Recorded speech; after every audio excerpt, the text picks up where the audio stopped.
وأزمات سياسية معقدة لم يستسلم بجهود محاكمه على امتداد البلاد بإعلاء صوت العدالة والفصل بالقضايا وضمان الحقوق والحريات.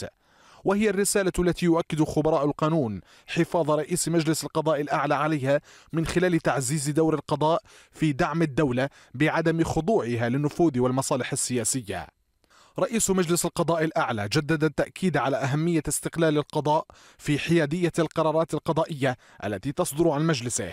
وفق الإعلان العالمي لحقوق الإنسان الذي أوجب جميع المؤسسات الحكومية وغيرها احترام ومراعاة السلطة القضائية وعدم إقحامها في أي تدخلات سياسية أو التدخل في إجراءاتها القضائية، وهو ما جعل العراق في مقدمة الدول من حيث الإشادة بخبرة قضاتها ومحاكمها.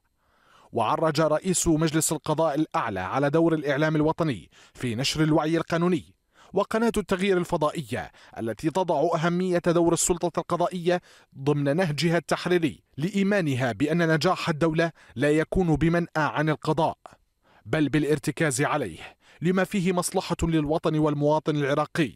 أو كما يسعى له القضاء الأعلى بتطبيق شعار القضاء في خدمة المواطن.